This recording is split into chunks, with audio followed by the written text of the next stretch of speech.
কবিতা কবির মৃত্যু। কবি সুনীল গঙ্গোপাধ্যায়।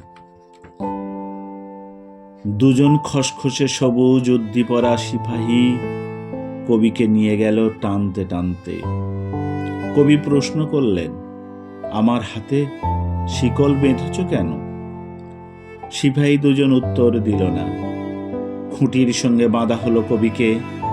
তিনি দেখতে লাগলেন তার ডান হাতের আঙুলগুলো। কনিষ্ঠায় একটি তিল, অনামিকা অলঙ্কারহীন, মধ্যমায়ী শত টনটনে ব্যথা, তর্জনী সংকেতময়, বৃদ্ধাঙ্গুলি বিভৎস বিকৃত। কবি সামান্য হাসলেন। একজন সিপাহীকে বললেন, আঙুলে রক্ত জমে যাচ্ছে হে, হাতের শিকল খুলে দাও। সহস্র জনতার চিৎকারে সিপাহীর কান সেই মুহূর্তে বধির হয়ে গেল।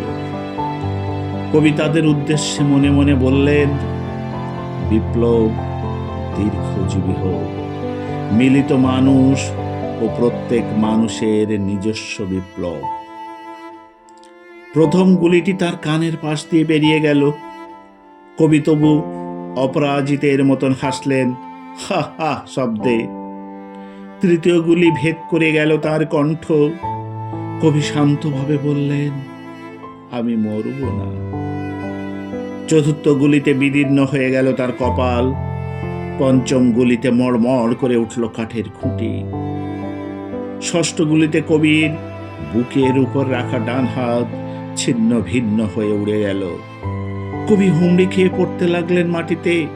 জনতা ছুটে এলো কবির রক্ত গায়ে মাথায় মাখতে।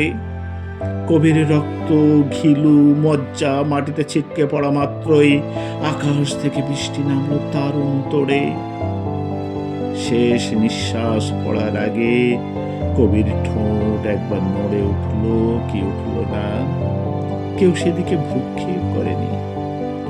মাটিতে পড়ে থাকা ছিন্ন হাতের দিকে তাকিয়ে তিনি বলতে চাইলেন, বলেছিলুম কিনা আমার হাত শিকলে বাঁধা থাকবে না।